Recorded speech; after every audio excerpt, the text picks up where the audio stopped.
दिलों को मिलाने का मौसम है, दूरियां मिटाने का मौसम है। होली का त्यौहार तो ऐसा ही होता है जहां पर रंगों और फूलों में डूब जाने का मौसम है। नमस्कार, TV9 भारतवर्ष होली की आपको बहुत सारी शुभकामनाएं देता है और आ चुका है TV9 भारतवर्ष एक खास मेहमान के पास। न वो नेता हैं न वो अभिनेता हैं, लेकिन दूर दूर से उन्हें देखने के लिए, उनकी झलक पाने के लिए लोग घंटों इंतजार करते हैं। और होली के रंगों में सराबोर बागेश्वर धाम सरकार इस वक्त हमारे साथ मौजूद हैं। पंडित धीरेन्द्र कृष्ण शास्त्री जी, बहुत बहुत शुभकामनाएं होली की आपको। TV9 भारतवर्ष में आपका बहुत स्वागत है। सभी दर्शकों को होली की बहुत बहुत शुभकामनाएं, बहुत बहुत धन्यवाद। होली कैसे मनाते हैं आप? इसी तरह का होली का रंग बड़ा अद्भुत होता है।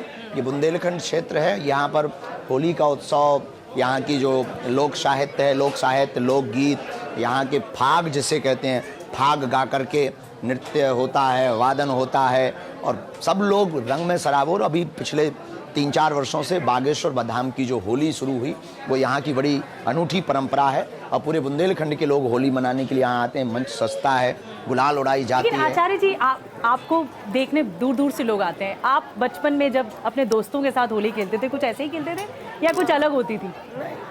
कुछ ऐसी मेमोरी जो है आपकी होली की? हमारी जिंदगी में होली की तो यही लगभग गांव की होली होती थी। अब हमारी जिंदगी में तो बड़ा अभाव रहा, वही मस्ती, वही हुड़दंग, मस्ती, पानी में कलर कम था लेकिन जिंदगी कलरफुल थी। बहुत अच्छी बात कही। ऐसी होली थी हमारी कि तो पानी में कलर गुलाल कम था। पसंद था या गीली होली पसंद? गीली होली, रंग भरी होली, जो पानी वाली होली बहुत ज्यादा पसंद थी। और हम सब मित्र मिलकर के, गांव के लोग मिलकर के उस उत्सव को बहुत अच्छे से मनाते थे। पर वो अद्भुत यादें थी। हाँ, बड़ी मीठी यादें थी। अब ये जिंदगी है कि थोड़े से सिलेंडर आ गए हैं, पिचकारी आ गई है, जिम्मेवारी बढ़ गई, तो पिचकारी नहीं है। पहले पिचकारी नहीं थी, लेकिन प्लास्टिक की बोतल भी पिचकारी, महंगी पिचकारी से कम नहीं थी। हाँ, बहुत अच्छी बात, वेरी नाइस। मंच नहीं था, लेकिन किसी की चबूतरी पर चढ़ जाना और उस पर चढ़ करके उसके मुख को कालक या लाल रंग या काला रंग पोत देना, तो उसके बाद जो उसके मजे लेना, वो मजे आज के करोड़ों रुपए खर्च करने के बाद भी नहीं मिलेंगे। वो अतुल्य है। हाँ, अद्भुत। आचार्य जी, अभी इस बार होली का दिन शुक्रवार पड़ रहा है और जुमे को लेकर बहुत कंट्रोवर्सी है। ये त्योहारों को लेकर इतनी तनातनी क्यों मची है? हमने एक बयान दिया है और लोगों को कहा है कि आप व्यवहार बदलिए, त्योहार बदलने की बात मत करिए। इस देश में सबको जीने का अधिकार है और 364 दिन हम पानी बचा सकते हैं, होली भर को क्यों? अब रही बात उस दिन, तो देखो, उनको भी अपने मजहब की पूजा पाठ करने का अधिकार है। देश में अभिव्यक्ति की आज़ादी है, संविधान का अधिकार है, लेकिन हमें भी होली मनाने का अधिकार है और वो तो साल भर आते रहते हैं, उनका त्योहार। एक संबल के CEO साहब हैं, सुना होगा, उन्होंने कहा कि साल में 52 जुमे आते हैं लेकिन होली का त्योहार तो एक ही बार आता है। बिल्कुल सही है। हमें लगता है दोनों का समय अलग कर देना चाहिए। समय अलग कैसे होगा? पॉसिबल है, 2 बजे 3 बजे तक होली मना ले। मैं बयान सुन रही थी, जो दरभंगा की मेयर है, उन्होंने कहा है कि 12:30 बजे से 2 बजे तक होली को रोक देना चाहिए नमाज के लिए।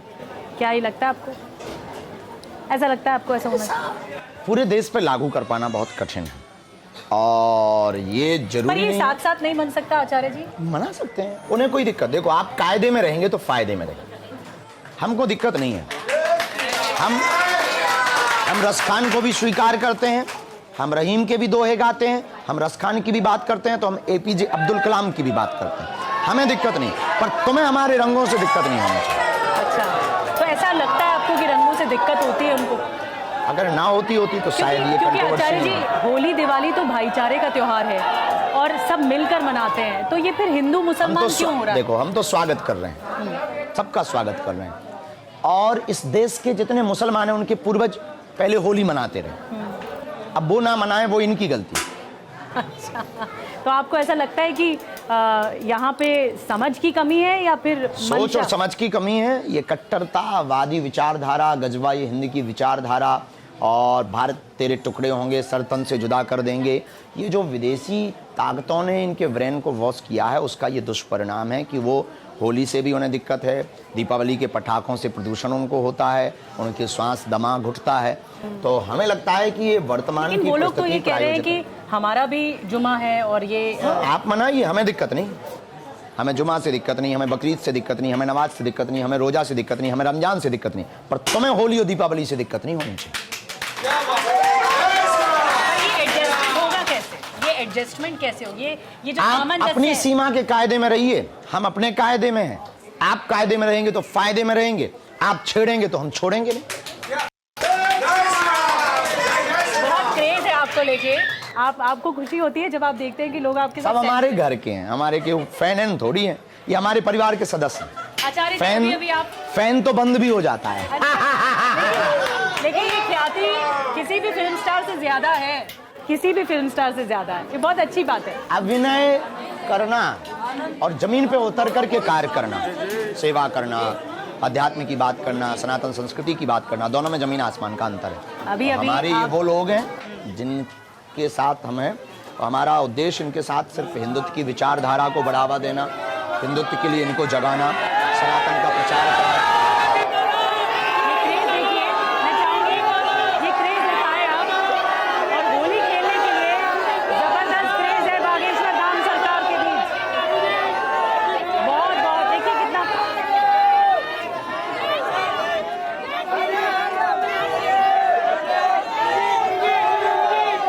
दो मिनट ये हो जाए। हाँ, अभी अभी आप बिहार से आए, कैसा लगा बिहार? पहले तो ये बताएं। यार अच्छा था, वहाँ के लोग बहुत वहाँ भी बहुत ज्यादा विचारधारा strength ही लोगों की। हाँ, और आस्थावान है, समर्पित लोग हैं, बहुत अच्छा लगा। अच्छा लगा, लेकिन राजनीति बहुत हो गई। राजनीति तो होती रहती है। वहाँ के नेता कह रहे हैं कि आप धार्मिक उन्माद फैलाने की कोशिश कर रहे हैं। ऐसा क्यों कह रहे हैं? भारत में हिंदुओं को जगाने का कार्य कर रहे हैं और कास्टिज्म से उठा करके लोगों को राष्ट्रीयज्म तक ले जाने की बात कर रहे हैं। लेकिन बार बार आचार्य जी ऐसा क्यों बोलना पड़ता है आपको कि हिंदुओं को जगाना? क्या हिंदू जागा हुआ नहीं है? हिंदू अगर जागा हुआ होता तो ये दंगे, ये उन्माद, ये बहराइच की घटना, ये मणिपुर की घटना, ये राजस्थान की घटना, श्रद्धा का कांड, रामचरितमानस को जलाना, गाय की पूंछ काट देना, ये कांड नहीं होते अगर हिंदू जगा हुआ होता तो। कन्वर्जन नहीं होता, लाखों हिंदू बुद्ध या ईसाई की तरफ ना चले जाते। यहाँ कहा जा रहा है कि आप चुनावों के मद्देनजर बिहार गए थे, ऐसा था क्या? हम तो पूरे देश में जा रहे हैं। 2023 में भी गए थे, तब चुनाव नहीं था। 22 में गए थे, तब चुनाव नहीं था।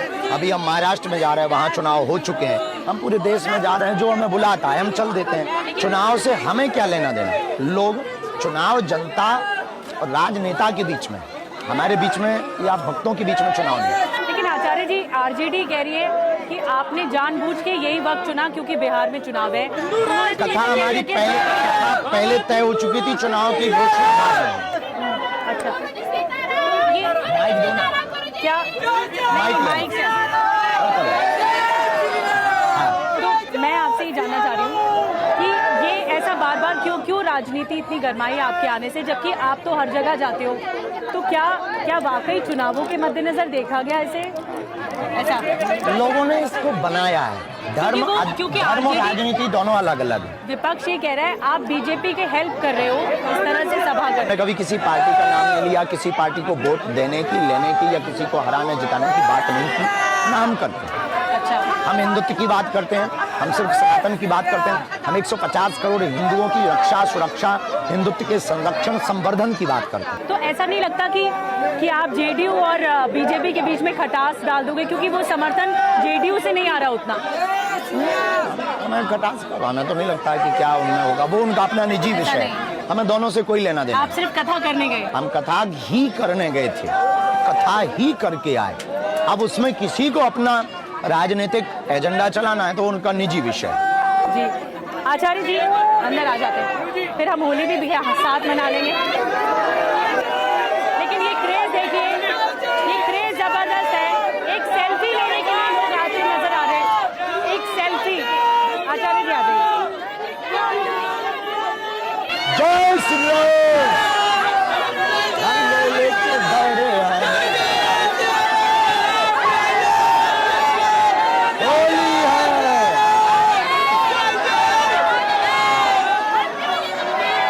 हैप्पी होली। बहुत जबरदस्त क्रेज है होली को लेकर। अभी प्रधानमंत्री जी आए थे, तो क्या बातचीत हुई? इस बार तो पर्ची भी निकल गई आपकी। अच्छी हुई, बहुत सरल हैं, सहज हैं। विजन मिशन बहुत उनका बड़ा है इस देश के लिए, राष्ट्र के लिए। और कोई बात नहीं, इस बुंदेलखंड क्षेत्र का भला हो। तारीख का इंतजार सब कर रहे हैं, मुझे लग रहा है शादी कब हो रही है। करेंगे जल्दी ही। तो मतलब इस बार की होली तो देखिए अकेले है, क्या नेक्स्ट होली समझे दुकेले होने वाली है? कह नहीं सकते। मतलब आप इशारा दे रहे हैं कुछ? कुछ भी इशारा नहीं। अच्छा, कौन तय करेगा? माँ माता बाबूजी। हाँ, कोई है नजर में? कोई हमारी नजर में नहीं है, उनकी नजर का पता नहीं। तो होली का त्योहार जब आता है तो ऐसे पूछते हैं, आपके माता जी पूछती हैं कि क्या सोचा है शादी के बारे में? नहीं, वो हमसे नहीं पूछते। नहीं, ये कहती हैं करना कब है। तो करना कब है सोचा है आपने? नहीं, वो भी वही आज्ञा दें, हम कह देते हैं आपको जब लगे तो बता दें। तो ढूंढेंगी वही? हाँ। आप नहीं? ना, हम क्यों? आप नहीं? हम भारतीय मर्यादा के अंतर्गत हैं, हम क्यों ढूंढेंगे?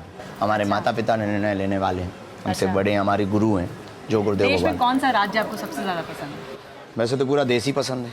नहीं, कहाँ कथा आपने की हो और आपको बिहार में बहुत याद आता, बिहार, महाराष्ट्र बहुत याद आता, राजस्थान भी बहुत। भोजपुरी भी सीख ली आपने? हाँ, वो लोग बोलते हैं तो थोड़ा थोड़ा सुन लेते हैं। हाँ, अच्छी लगी आपको? हाँ, अच्छी लगी, बहुत अच्छा। बिहार में स्नेह मिला आपको?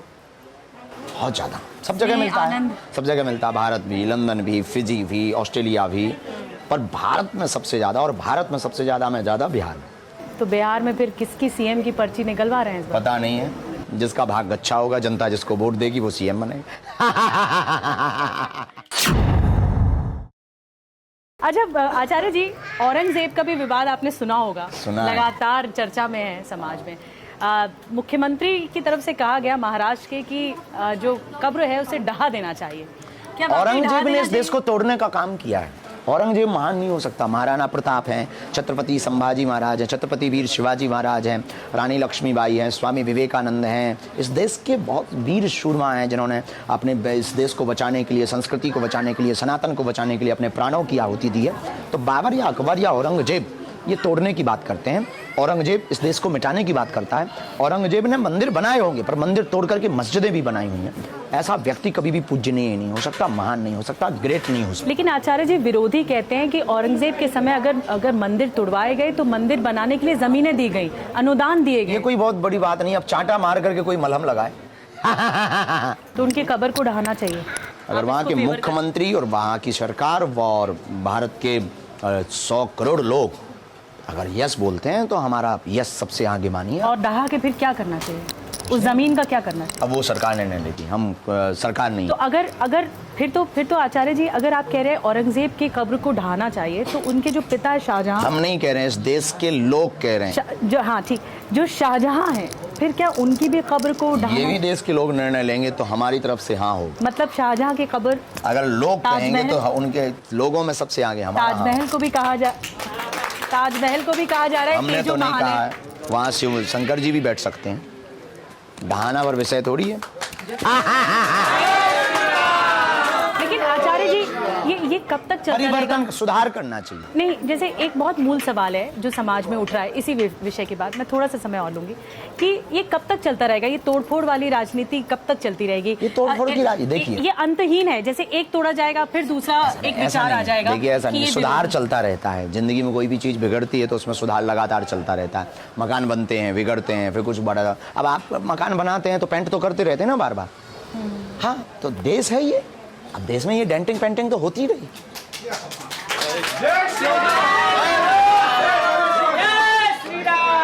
योगी आदित्यनाथ जी ने कहा कि पूरी दुनिया एक दिन भगवा हो जाएगी, भगवा से पेंट हो जाएगी। पूरी दुनिया में विश्व युद्ध से बचाने का कोई पर्याय है तो वो सनातन है, वो भगवान है। पूरी दुनिया को विश्व युद्ध से बचाने का कोई पर्याय है तो वो भगवान है, सनातन है। पूरी दुनिया को द्वंद्व से निकालने का कोई उपाय है तो वो भगवान है, वो सनातन है।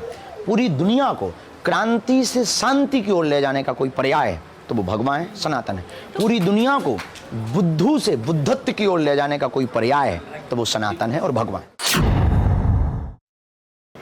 लेकिन आचार्य जी, कब तक मस्जिदों के नीचे मंदिरों को खोजा जाएगा? और जब तक मंदिर जहां थे वहां मस्जिदें बनाएंगे, वो पूरे पुनर्वापस नहीं हो जाएंगे तब तक। मोहन भागवत जी ने कहा कि जरूरी नहीं हर मस्जिद के नीचे मंदिर। ये बिल्कुल सही तर्क है कि हर मस्जिद के नीचे मंदिर नहीं है, पर जिस मस्जिद के नीचे मंदिर है वहां तो वापसी हो जाए।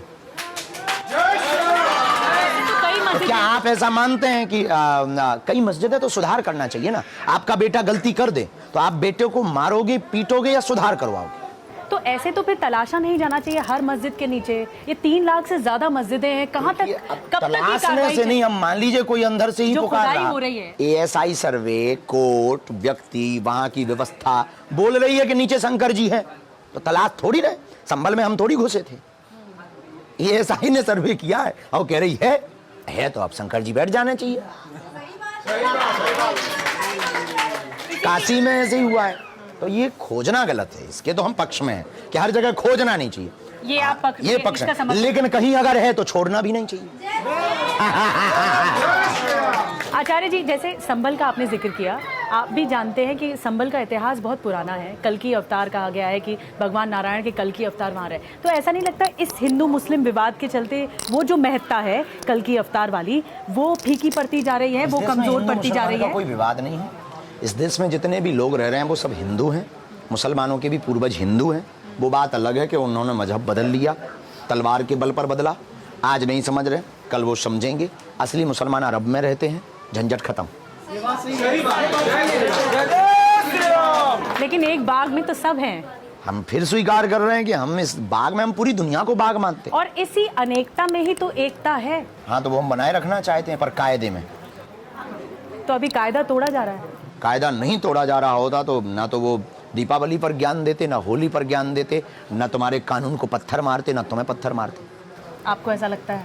हमको नहीं लगता है, तुम लोगों ने न्यूज दिखाई है। मैं नहीं, आप अपनी बात क्या कह रहे हैं? नहीं, मैं तो आपसे बात, हम तो अपनी बात ही रख रहे हैं। आप लोगों ने जो दिखाई उसी पे हम अपनी बात रख रहे हैं। एक बहुत प्रबल इच्छा आप जो हर बार अपने वक्तव्य में देते हैं वो है हिंदू राष्ट्र की। लेकिन आचार्य जी, अगर हिंदू राष्ट्र हुआ इस भारत में, अब तक क्या नहीं था जो क्या हो जाएगा हिंदू राष्ट्र होने के बाद? होगा तो रामचरितमानस नहीं जलेगी। हिंदू राष्ट्र होगा तो गाय राष्ट्र माता होगी, गौ कत्ल खाने बंद होंगे। हिंदू राष्ट्र होगा तो देश की न्याय प्रणाली वैदिक परंपरा के अनुसार होगी। हिंदू राष्ट्र होगा तो शिक्षा व्यवस्था में अकबर या बाबर महान नहीं, रघुवर महान पढ़ाया जाएगा। हिंदू राष्ट्र होगा तो राम के होने का सबूत नहीं मांगा जाएगा। हिंदू राष्ट्र होगा तो कृष्ण की जन्मभूमि के लिए ये जो है कोर्ट नहीं जाना पड़ेगा। कानून का सहारा लेकर कानूनी प्रक्रिया के तहत भगवान के स्थानों को भगवान को दिया जाएगा। मुसलमानों को पूजा करने का पूर्ण स्वतंत्रता होगी, ईसाइयों को रहने की पूर्ण स्वतंत्रता होगी, यहूदी पारसियों को रहने की पूर्ण स्वतंत्रता होगी। जैसे दुबई में सब कल्चर के लोग, सब देशों के लोग रहते हैं, पर फर्स्ट प्राथमिकता इस्लामिक लोगों को है, वैसे ही भारत में सभी कल्चर के, सभी संस्कृति के लोग रहेंगे, पर हिंदुओं के देश में 80% से ज्यादा हिंदू रहने वाले लोगों को फर्स्ट प्राथमिकता होगी। तो संविधान आप समर्थन, जबरदस्त समर्थन आया। समर्थन तो धाम पर है तो मिलेगा ही। संविधान में कहा गया है कि हमारा धर्म इक्वल। पहले बहन ये सुनिए, हम संविधान बदलने की बात ही नहीं कर रहे, और जो भी संविधान बदलने की बात करे वो देशद्रोही है। हम संविधान में सुधार की बात कर रहे हैं, चूंकि ऑलरेडी 130 बार लगभग संविधान में सुधार हो चुका है, और एक बार हिंदू राष्ट्र के लिए हो जाएगा तो बुराई नहीं। बदलना अलग है, सुधार करना अलग है, घरवाली बदल देना अलग है, पर घरवाली को ठिकाने लगाना एक अलग है।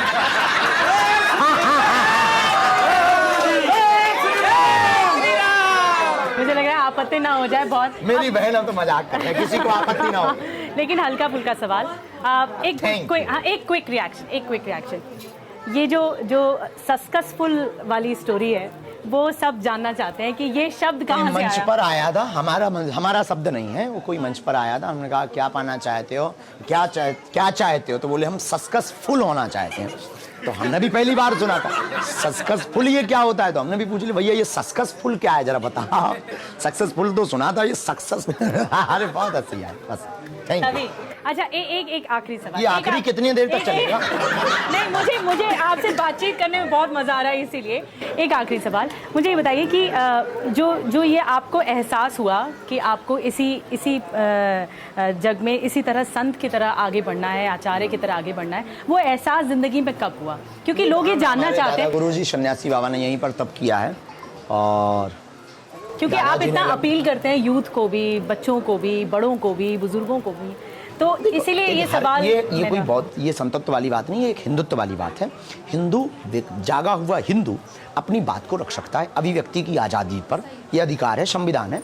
तो कोई भी हिंदू जागा हुआ हिंदू अपने तर्क तथ्य रख सकता है, अपने सनातन का प्रचार खुल के कर सकता है। हम मुसलमानों को गाली नहीं देते, हम ईसाइयों को गाली देने पे भरोसा नहीं करते, हम यहूदी पारसियों पर गाली देने पे भरोसा नहीं करते, पर इसका मतलब ये नहीं है कि हिंदुओं को कोई गाली दे तो हम सुन लें। तो आप बस हम वो हिंदू। कट्टर सनातनी क्यों कहते हैं आप? क्यों ना कहें? कट्टर सनातनी का मतलब काटने वाला थोड़ी, कट्टर सनातनी का मतलब अपने को बचाए रखने वाला। ये बुरा नहीं। आपकी कोई रोजी रोटी पर लात मारे तो क्या आप सह पाएंगे? आपके कोई कर्तव्य के ऊपर उंगली उठाए तो क्या आप चुप रह पाएंगे? नहीं ना, आप प्रतिक्रिया तो देंगी ही। वही हम कहना चाह रहे हैं कि हमारे सनातन पर कोई उंगली उठाए, हमारे जीवन पर कोई उंगली, हमारी रोजी रोटी तो नहीं है पर जीवन है हमारा, और इस पर कोई उंगली तो उठाए। आप सबको सनातनी, कट्टर सनातनी बनाना कट्टर सनातनी बनना ही चाहिए। जी, जब देश में और दुनिया में कट्टरपंथी देश हो सकते, कट्टरपंथी समाज हो सकता, कट्टरपंथी या आतंकवाद हो सकता, तो कट्टरपंथी अपने संस्कृति को बचाने वाले लोग क्यों नहीं हो सकते? अर्थ देखो, अर्थ के अनर्थ होते हैं, पर ये बागेश्वर बालाजी है, यहाँ पर अर्जी और पेशी का बड़ा महत्व है। स्वयंभू हनुमान जी का ये धाम है। और कोई अर्जी आपको बहुत पसंद आई हो इतने सालों में? इतनी अर्जियां आपने पढ़ी हैं, एक अर्जी जो आपको दिल को छू गई हो? दिल को तो नहीं छुई है, पर एक गाली गलौज वाली याद है कि कोई ये फिर सही बात है कि नकारात्मक चीजें जल्दी याद बहुत रहती ज्यादा याद रहता है। ये तो दुनिया का थॉट्स है। आपको भी यहाँ बहन नकारात्मक चीज कोई मिलेगी तो वो जरूर याद रहेगी, सकारात्मक कितना हो रहा है ये आपको याद नहीं रहेगा। अन्नपूर्णा भंडारा 5 साल से चल रहा है, इस पर कोई बात नहीं करेगा। लगभग 1000 बेटियों का इस धाम से विवाह हो चुका है, इस पर बहुत कम लोग बात करेंगे। लगभग 1 करोड़ लोग यहाँ आकर के अपने जीवन में बदलाव करके नशा से विमुख होकर, दूर होकर अपना जीवन जीना शुरू कर जाए, उस पर कोई बात नहीं करेगा। कितने हिंदुओं की घर वापसी करवाई, इस पे कोई बात नहीं करेगा। हॉस्पिटल बनने वाला, इस पे कोई बात नहीं करेगा। तो ये सबकी विचारधारा। Thank you, thank you. बहुत बहुत शुभकामनाएं होली की आपको, बहुत बहुत शुभकामनाएं। तो आचार्य धीरेन्द्र कृष्ण शास्त्री जी को आपने सुना, उन्होंने होली के रंगों के सराबोर होने के साथ साथ और सभी को शुभकामनाएं देने के साथ साथ बेबाकी से हर सवाल का जवाब दिया, बहुत ही खूबसूरती के साथ। और उन्होंने कहा कि इस वक्त जो समय की दरकार है वो हिंदू राष्ट्र की है, जिसको लेकर उन्होंने अपनी दलीलें भी सामने रखी। बहुत बहुत शुक्रिया। मैं निधि वासंदानी सीधे बागेश्वर धाम सरकार से आप तक होली के रंग, होली के फूलों के रंग पहुंचा रही थी।